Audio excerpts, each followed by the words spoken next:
본 방송에서 제공되는 모든 정보는 투자 판단의 참고 자료이며 투자의 최종 책임은 본 방송을 이용하는 본인에게 있습니다. 네, 반갑습니다. 오늘은 12월 24일입니다. 메리 크리스마스. 네, 즐거운 성탄절 되셨으면 좋겠습니다. 주말장이기 때문에 약간의 변수는 예상이 되고 있습니다만 미국장이 잘 끝나서 일단은 분위기 좋게 출발 가능하지 않을까 생각하고요. 너무 떠서 시작한다라면 또 밑으로 끌려내려갈 수가 있겠습니다만 현재 요즘의 상황에서 본다라면은 그냥 유지를 좀 시켜주면서 살짝 쿵 올라갔을 때 더 분위기가 좋았던 것 같습니다. 그래서 무리하게 올라가서 주가가 좀 고공행진을 해버린다, 갑자기 튄다 이렇게 된다라면 약간의 경계심을 좀 가졌어도 좋으실 것 같습니다. 자, 산타랠리 왜 안 와요? 라고 얘기하시는데 사실 뭐 이 정도면 산타랠리 아닐까 싶습니다. 뭐 주가가 저 위로 올라가야지만이 산타랠리는 아니죠. 분위기가 많이 좋아지고 마음이 넉넉해진다라면 그것이 산타랠리 아니겠는가 이렇게 생각하셔도 되겠습니다. 미국 증시 보시면은요, 내일은 휴장이에요. 내일 오늘이라고 봐야 되겠죠. 오늘은 이제 휴장이고요. 어제 이제 그 시장이 마무리가 상승세로 진행이 되면서 그래도 마지막 분위기를 좀 잘 만들어줬습니다. 다우지수가 뭐 조금 전까지만 하더라도 36,000포인트 넘게 있었는데 장 마감에서 조금 뚝 떨어지는 모습이었어요. 그래서 오늘 플러스 0.55% 상승하면서 35,950포인트. 와, 지지선 대비해서 벌써 2,000포인트 넘게 상승하는 모습입니다. 이 정도면 뭐 대단한 거라고 볼 수 있을 것 같고요. 나스닥 같은 경우도 뭐 그냥 그렇게 출발했어요. 일단은 보합 수준, 강보합 정도 출발했는데 장 마감에서 짠 하고 치고 올라갔죠. 이것도 이제 장 막판에 조금 떨어진 모습이었는데 아마도 이제 이렇게 장 막판에 조금 떨어지는 모습들은 연휴를 앞두고서 경계심이 조금 발동했을 것이다 라고 보여지면 되겠죠. 근데 시장 분위기가 워낙 좋아가지고요, 떨어지는 폭이 좀 있었다 하더라도 큰 문제는 없었던 것 같습니다. 15,653포인트로 오늘 플러스 0.85% 상승 마감을 했습니다. 시장 분위기 계속 좋기 때문에요, 뭐 기술주들도 잘 올라가고 있고, 또 그다음에 전체적으로 기술주뿐만 아니라 전체 시장이 다 올라가는 그런 형태의 모습이라고 봐주셔도 좋을 것 같습니다. 그래서 지표를 좀 먼저 알아볼 건데, 자, 미국 노동부에서는 지난주 신규 실업수당 청구 건수가 20만 5천 건으로 집계됐다. 자, 20만 건대. 야, 이제 뭐 정상적으로 돌아왔다고 볼 수 있을 것 같아요. 정상으로 돌아왔다. 이게 사실 제일 중요한 부분이죠. 팬데믹 직전이 2019년에 주당 평균 청구 건수는 약 22만 건이다. 이거 기억나시죠? 22만 건. 그래서 이 정도 나오면은 정상이에요. 그렇군요. 라고 얘기가 되는 부분인데 지금 22만 건이면은 또 이번에 나온 게 20만 건이면 오히려 그 팬데믹 이전보다 더 활발한 고용이 일어나고 있다라고 볼 수도 있는 부분이겠죠. 그리고 또 적극적으로 일을 하려고 한다. 왜냐면 이제 1년 넘게 이제 실업자로 좀 지내다가 또는 뭐 돈이 이제 웬만할랐을 수도 있잖아요. 그러니까 그런 부분도 있을 수도 있고요. 기업 입장에서도 적극적으로 이제 뭐 경기 활동, 즉 경제가 이제 바닥을 찍고 좋아지기 시작하는 시점에서 당연히 돈을 벌어야 되겠다라는 생각들 많이 했겠죠. 그러니까 지금 같은 시점에서는 이제 기업의 투자도 활발하고요. 그 다음에 구직 활동도 활발하기 때문에 경기가 이제 이런 흐름들을 타면서 서서히 좋아지는 모습을 보여주게 될 것이다. 이 소비와 관련된 부분에서는 이제 이렇게 고용이라든지 그 다음에 기업의 투자 이런 것들이 확장이 되기 시작했을 때 서서히 증가되는 모습이 나타납니다. 조금 뒤에 나타나는 부분이기 때문에 앞으로 좋아질 것이다 라고 생각하시는 게 맞는 전략일 거예요.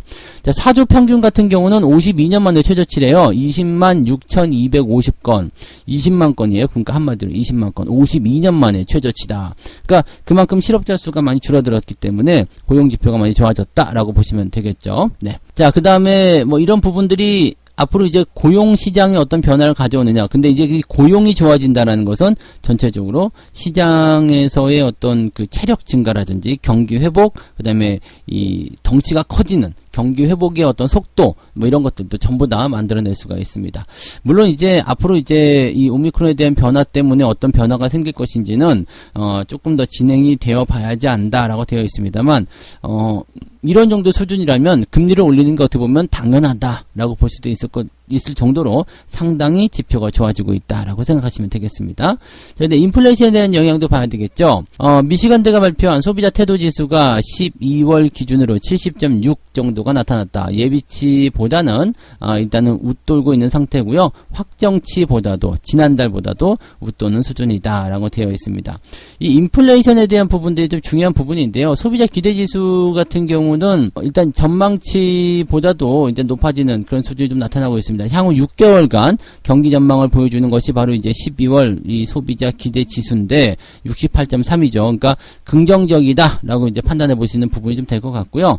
인플레이션에 대한 부분들이 조금 하향 조정되는 것도 중요한 포인트입니다. 12월 기대 인플레이션율은 4.8%, 그래서 예비치 4.9%와 전달 확정치인 4.9%대보다 소폭 낮아졌다.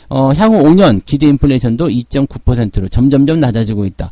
자, 인플레이션이 이제 낮아지고 있는 상태라서 파월이 약간 좀 애매할 것 같기는 해요. 원래 파월이 얘기한 게 맞았다고 그랬죠. 4분기가 지나가면서 인플레이션이 정점을 찍고 다시 좋아질 것이다. 일시적인 현상이니까 조금만 기다려주세요 라고 얘기를 했었단 말이에요. 그게 맞았던 거예요. 맞았던 거고.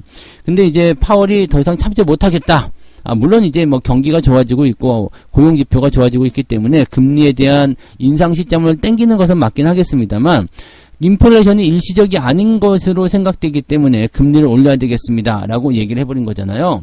그러니까 이렇게 되면 이 인플레이션이 지금 주춤, 그리고 이제 또 만약에 이 상승률이 하락을 하기 시작한다 그러면은 파월이 또다시 말도 안 되는 거짓말을 한 거죠. 그러니까 원래 그 산이 맞았는갑다 이렇게 되는 거죠. 산 하나를 막 올라가가지고 이 산이 아닌갑다. 그래서 다른 산은 막 올라갔는데 아까 그 산이 맞는갑다. 이렇게 되면 신뢰도가 떨어져요. 안 그래도 파월에 대한 신뢰도가 많이 떨어져 있는 상태에서 이렇게 왔다리 갔다리 안 했으면 좋겠는데, 인플레이션이 떨어지는 것에 대해서 파월은 또 뭐라고 얘기할 것인지 한번 생각을 해볼 필요는 있을 것 같습니다.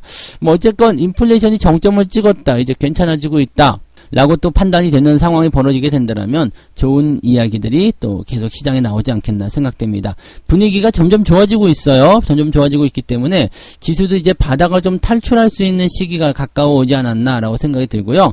무엇보다도 시장의 이제 중심이 되는 주도주들 움직임들이 빠르게 진행되고 있기 때문에 더 좋은 기회가 오지 않을까라고 생각을 해봅니다. 자, 이래서 뭐 시장 분위기는 좋을 것으로 생각되고 있는데, 우리 두 번째 이야기로 넘어가면 이게 또 그렇지 않습니다. 산타랠리는 없다. 그래서 실망을 좀 했다라는 얘기도 있고, 뭐 곧버스로 그래서 사람들이 많이 몰린다. 시장은 약세장이다. 이제는 끝났다. 다 필요 없다. 뭐 이렇게 생각하시는 분들이 있을 것 같아요. 증시 상승 모멘텀 부재 속에서 개미들은 하락장에 베팅하고 있다. 뭐 하락장에 베팅하든 아니면 횡보장에 베팅하든 그것은 괜찮아요. 왜냐면 자신만의 어떤 투자 전략이고 투자 기준이 있다라면 거기에 맞춰서 따라가는 것 저는 존중합니다. 그래서 나는 장이 하락할 것이라고 생각해. 왜냐하면 지금 뭐 어쩌고저쩌고 이렇쿵저렇쿵 뭐 다 안 좋아 라고 얘기해서 하락장이다 그러면 충분히 거기에 대한 존중을 하고 싶은 생각이긴 한데, 그냥 빠질 거야. 네, 그냥 이게 시장 이게 다 필요 없어. 다 이 거지 같은 세상 그러면서 막 주가는 엄청 빠질 거야, 뭐 1000 갈 거야, 2000 갈 거야, 뭐 이렇게 그냥 아무 근거 없이 얘기하신다면, 네, 그거는 조금 뭐라 그럴까요? 그냥 분풀이밖에 안 된다라고 생각합니다. 그래서 근거 없는 하락에 대한 베팅은 좋지 않고요. 또 하락에 대한 베팅을 하더라도 여러분들이 투자에 대한 그 기준이라든지 그 다음에 투자에 대한 어떤 관점이 명확해야지만이 거기서도 수익을 보실 수가 있다는 얘기입니다. 일단 돈 벌려고 투자하는 건데 베팅을 또 하겠다라면, 네, 거기도 제대로 알고 투자해야 되지 않겠습니까? 지금 개인 투자자들이 이번 달 들어서 지수 하락폭의 2배를 추정하는 이른바 곧버스에 베팅하고 있다라고 되어 있습니다. 지난달 1일부터 지난 1일이죠. 12월 들어서면서 지금 4,846억 원어치 순매수를 했는데, 삼성전자 매도하면서 이 더러운 시장 아직 떨어져 버려라 이렇게 하면서 그냥 그렇게 진행하신 것 같기는 합니다. 그리고 레버리지를 4천억 팔아먹고 그 다음에 저렇게 곧버스 쪽으로 많이 들어가 있는 모습인데, 여러분들 이제 곧버스나 레버리지나 둘 다 레버리지라는 건 알고 계시죠? 이제 2배로 튄다라는 것 자체가 이제 레버리지예요. 이게 굉장히 중요한 부분인데, 레버리지는 절대로 하지 않아야 될 때가 있습니다. 즉 코덱스 레버리지, 즉 상승 쪽에 베팅하는 쪽은 하락장에서 매수를 하시면 안 되고요. 그 다음에 곧버스는 상승장에서 매수하시면 안 됩니다. 여기까지는 잘 알고 계시죠? 그런데 한 가지가 더 있어요. 뭐냐면 횡보장입니다. 횡보장이요. 횡보장에서는 여러분들이 곧버스나 뭐 이렇게 인버스나 레버리지 이런 쪽으로 레버리지를 걸어서 투자하게 되시면 무조건 손해가 발생되게 되어 있습니다. 그래서 횡보장에서는 여러분들이 도움이 될 게 한 개도 없어요. 그러니까 횡보장에서 이렇게 뭐 레버리지라든지 뭐 이런 거 투자하는 것보다도 그냥 앞으로 향후 좋아질, 즉 횡보가 끝나고 나서 좋아질 만한 종목에 투자를 해놓고 묻어놓는 거, 그게 굉장히 필요하죠. 시장이 저점을 잡거나 횡보를 하거나 바닥을 잡을 때는요, 항상 인내심을 가지고 투자할 수 있는 종목들 대신에 이 기간이 지나가고 나서 크게 상승해 줄 수 있는 그런 종목들 위주로 공략이 들어가셔야 됩니다. 그게 가장 여러분들에게 필요한 핵심이라는 것을 꼭 명심하셔야 됩니다. 자, 상승 모멘텀이 부족한 그런 상태에서 약세장이 베팅하고 있지만 증시가 박스권을 횡보하면서 수익률은 부진하다. 왜냐하면 다른 종목들은 또 올라가면서 또 가둬놓고서 뭐 이렇게 되는 부분이거든요. 그래서 증권가에서는 이런 얘기를 합니다. 반도체 중심의 IT 업종에 투자하는 것이 훨씬 효과적일 것이다. 뭐 제가 늘 드렸던 말씀 중에 하나이기도 한데요. 지금 뭐 오미크론이라든지 또는 뭐 인플레이션이라든지 등등에 대한 이야기 때문에 여전히 시장은 불확실하다. 근데 지수의 어떤 상승이나 하방성에 베팅하기 좀 어려운 상황이기 때문에 어떻게 해야 되느냐? 종목으로 들어가서 집중해라. 또는 업종으로 집중해라. 이런 식으로 얘기가 나오고 있는 모습인 게 한 것 같습니다.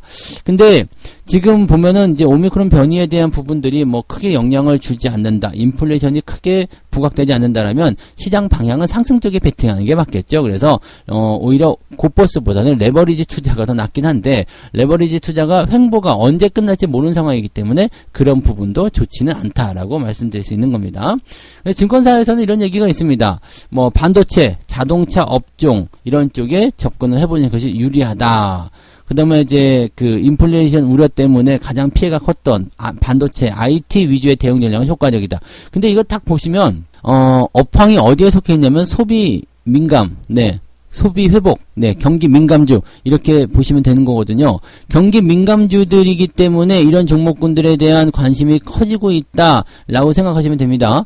그리고 실질적으로 얘네들이 지금 반도체부터 해가지고 IT 종목군들이 상승세를 잘 타고 있는 모습이 지금 연말에 나타나고 있는데 얘네들은 분명 말씀드렸어요. 왜냐면 지난 4분기 이번 4분기부터 시작해서 내년 1분기 초중반까지 이제 시장을 주도할 수 있는 성수기 업종이 바로 IT 종목이다. 경기 민감 섹터다라는 이야기 해드렸단 말이에요. 그러니까 그런 것들 미리 준비하시면 되는데 이제 이 성수기 타고서 주가가 올라가고 있는데 여기서부터 또 좋아요. 지금 사야 합니다. 라고 얘기하는 것은 약간 또 끝물에 들어가는 거 아니냐 이렇게 싶기도 합니다. 다만 경기 자체가 아주 좋아질 수 있다라면 계속 좋아질 수 있다라면 지금 뭐 성수기니 아니니 뭐 이런 거 필요 없이 계속해서 상승할 수도 있을 것 같다 생각은 좀 듭니다.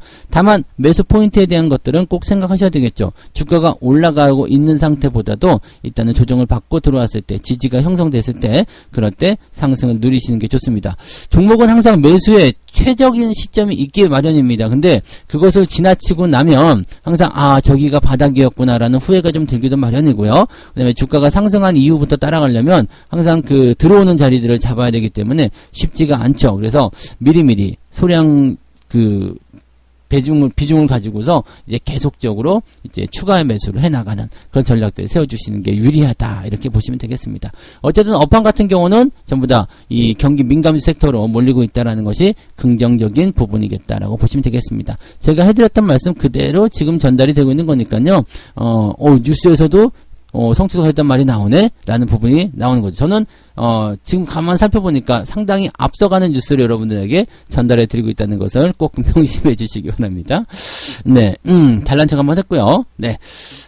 세 번째 이야기 넘어갈게요. 삼성전자가 넉 달 만에 8만 전자를 터치했다. 지금 증권사에서 목표 주가 계속 올리는 것 같아요. 그리고 하이닉스 같은 경우는 목표 주가가 더 올라갔죠. 14만 원이었던 했던 게 지금 16만 원 뭐 이렇게 올라간 것 같은 느낌이고요. 삼성전자도 12만 원대까지 목표 주가가 또 상승하는 모습인 것 같은데 일단 뭐 최근에 분위기가 좋기 때문에 충분히 그럴 수 있다라고 생각은 듭니다. 그리고 넉 달 만에 장중에 8만 원대를 회복했다. 뭐 이게 8만 원 찍었다 안 찍었다 이게 사실 뭐 중요하진 않습니다. 근데 주가가 어느 정도 상징적인 의미를 부여하고 있다라는 것이 중요하겠죠. 시장에서 나 이 정도야, 나 끄떡 없어, 괜찮아, 나 아직 살아있어, 이런 거 살아있네, 요거 한번 해주는 거죠. 살아있네. 그 다음에 외국인과 기관이 계속적으로 순매수 해주고 있다라는 거. 수급도 잘 들어오네. 뭐 수급도 잘 들어오고 그 다음에 실적도 계속 좋아질 것이다. 또 미국 쪽에서 반도체 지수 좋아지죠. 그 다음에 마이크론의 기업 실적 호조 이런 등등에 대한 부분들이 내년도 전망치도 매우 좋습니다라고 얘기를 하고 있는 그런 부분이거든요.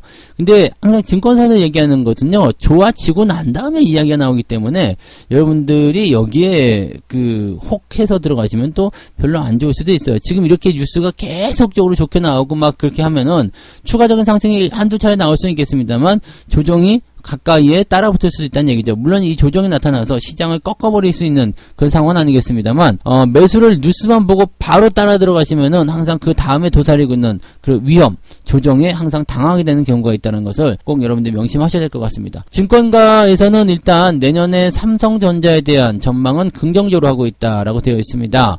내년도 삼성전자 DRAM 수요는 올해보다 20-30% 정도 증가해서 공급을 상회할 전망이다.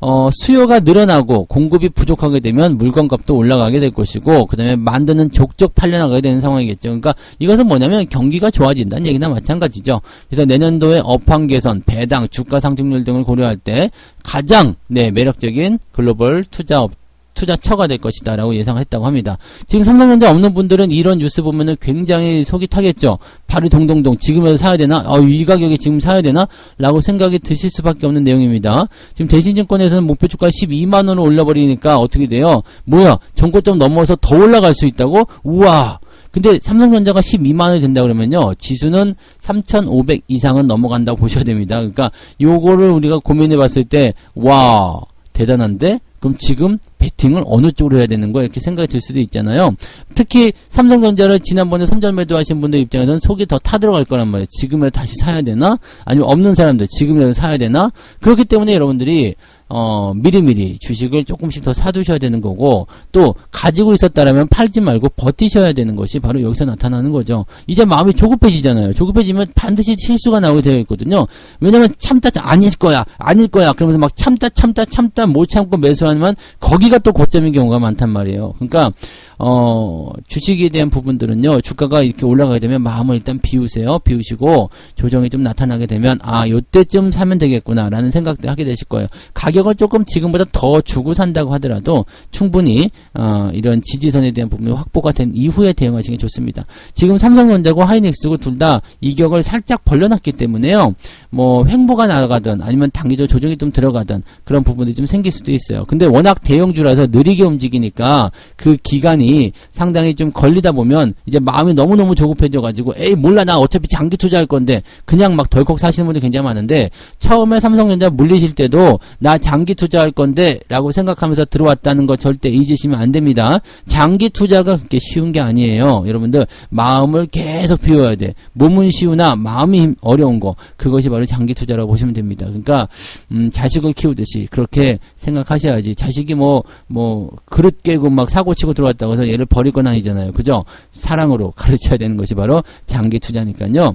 마음을 그렇게 쉽게 휙휙 먹는 거 아닙니다. 그래서 매수 포인트에 대한 부분들은 이미 없는 분들 같은 경우는 지금은 관망세를 보면서 좋은 자리를 기다리셔야 되는 입장이고요. 갖고 계신 분들은 추가 매수 타이밍도 마찬가지죠. 좀 기다렸다가 대응하셔야 되겠고, 계속 잘 들고만 가셔도 충분히 좋은 수익이 나오실 거라 생각합니다. 삼성전자 이미 뭐 수익이 좀 발생 중이신 분들은 느긋하게 보유를 가져가시면 되겠죠. 자, 오늘 주말장 행복하게 보내시기 바라고요. 크리스마스니까 조금 더 칠면조 다리도 하나씩 뜯으시면서 행복하게 가족과 함께 따뜻한 성탄절도 보내셨으면 좋겠습니다. 저는 장중 시황에서 다시 오도록 하겠습니다. 오늘 여러분들 모두 메리 크리스마스입니다. 고맙습니다.